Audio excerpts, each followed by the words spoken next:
Hello student. तो आज मैं धनंजय सर क्लासेस में आपको क्लास 10 सर्कल का सबसे इम्पॉर्टेंट थ्योरम जो इस टर्म एग्ज़ाम के लिए बहुत ही इम्पॉर्टेंट है, क्योंकि ये आपका मैक्सिमम टाइम्स बोर्ड एग्ज़ाम में आते रहता है।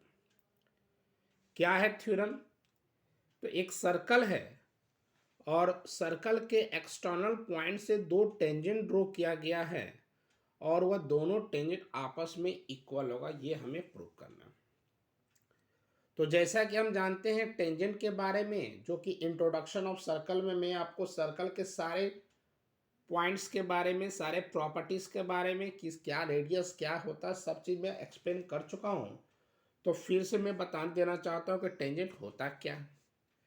तो एक लाइन जो सर्कल को टच करते हुए निकल जाए उसको हम लोग टेंजेंट बोलते हैं।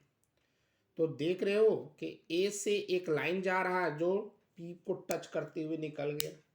उसी तरह ए से एक अनदर लाइन जा रहा है जो क्यू को टच करते हुए निकल गया।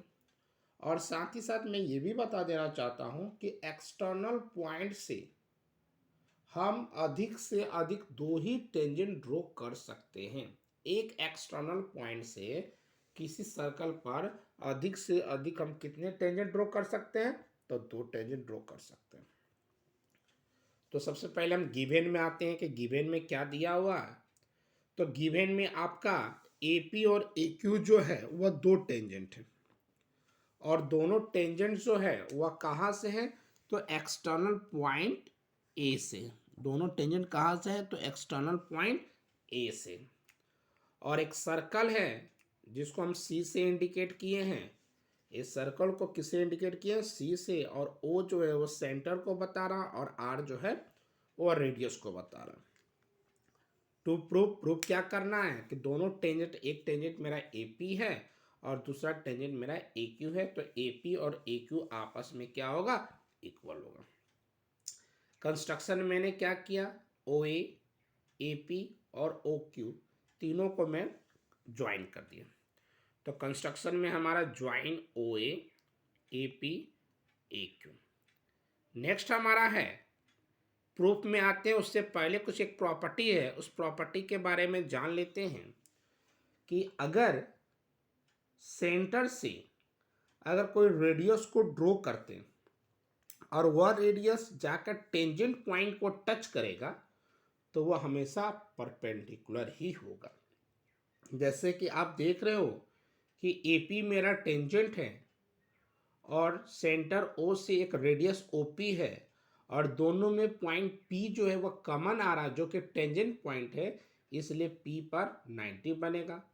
सिमिलरली Q पर 90 बनेगा। तो मैंने क्या लिख दिया कि we know that a tangent at any point on a circle is perpendicular to the radius the point of contact, जिसके कारण OP AP का परपेंडिकुलर हो गया और OQ जो है AQ का परपेंडिकुलर हो गया।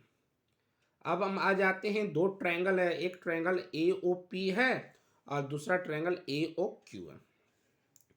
तो दोनों ट्रायंगल में आते हैं। तो पहला ट्रायंगल में क्या है? तो OP है। दूसरा ट्रायंगल में क्या है? तो OQ है। और दोनों जो है वह रेडियाई इसलिए लिखे क्योंकि एक से ज़्यादा रेडियस को हम लोग, रेडियस का प्लुरल फॉर्म को हम रेडियाई बोलते हैं। तो दोनों क्या है? तो रेडियस है और सेम सर्कल का है, इसलिए radii of the same circle लिख दिए। नेक्स्ट हमारा ओ ए इजिकल टू ओ ए, दोनों में क्या है? तो कॉमन है। और angle A P O is equal to angle A Q O, each 90 degree है। तो ये ट्रायंगल जो है वह आपस में कॉन्ग्रुएंट हो जाता है। तो किसके माध्यम से? तो R H S, that means right angle hypotenuse side के माध्यम से।